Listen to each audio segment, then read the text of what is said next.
So tell us a bit about yourself and the project that you've been working on here at the Royal Berkshire Archives. I'm Evangeline, and I'm the project archivist for the Bracknell Development Corporation collection.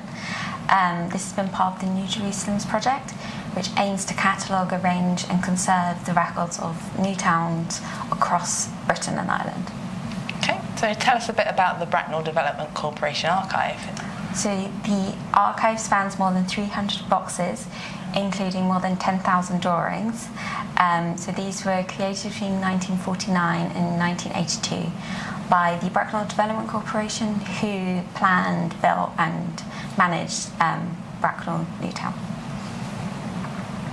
So what are new towns and why were they created? So new towns take their origins from garden cities.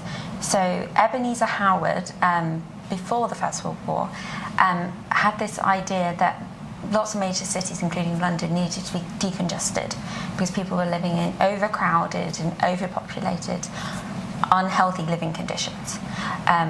So he came up with this idea that we should create garden cities. So these would be cities that would be no less than 30,000 people.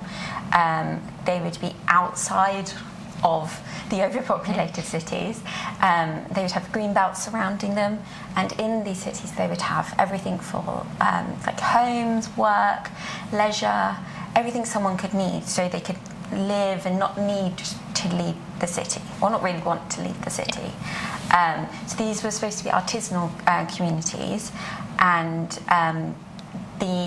how it worked would be the money from the rents from the properties, like the housing and the factories and things, would then be reused by the garden city to redevelop and put back into the city. So they sort of regenerate and keep itself.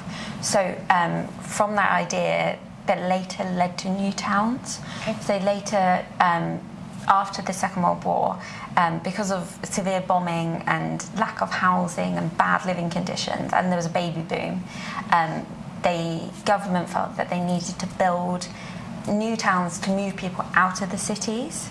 So in 1946, the New Towns Act was created, and under this act it said that areas would be designated new towns, and these new towns would have everything that people would need, so home, work, leisure.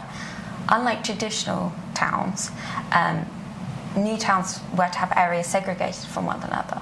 So residential, there you would have industrial, and then you would have commercial areas. So people can have a separation between their home and their work, and there would be lots of green open space. They felt that this was the best way to make people happier and healthier. New towns were supposed to be largely quite a small population, of again around the 30,000 mark, although in practice some of them were actually a lot bigger, like central Lancashire I think is 250,000, so wow. Quite a lot bigger. New towns were a revolutionary idea, and they were going to be built on a vast scale. So rather than building, say, 10 houses at a time in a traditional town, you're building, say, 600 houses, all identical to one another. So unlike traditional towns, new towns were designed to be easy to navigate. So you have this idea of like 10-minute neighbourhoods, so that you can easily walk from your home to the local shops, to the doctor's surgery, whatever you would need, with then having sort of a larger commercial area, like the high street or something, not far away. So all the residential areas were to have easy transport links, buses, cycling, and for some cars. 11 new towns were designated in 1946 and 1950. So these are commonly known as the first wave, or the first phase, or the Mark I new towns. The first was Stevenage, and some of the other ones are Basildon, Harlow, Hatfield, and Bracknell. So these new towns and the success of them led to other new towns following shortly afterwards. New towns have been copied in other countries since, so across Europe other towns have been built copying some of the ideas from Britain and Ireland.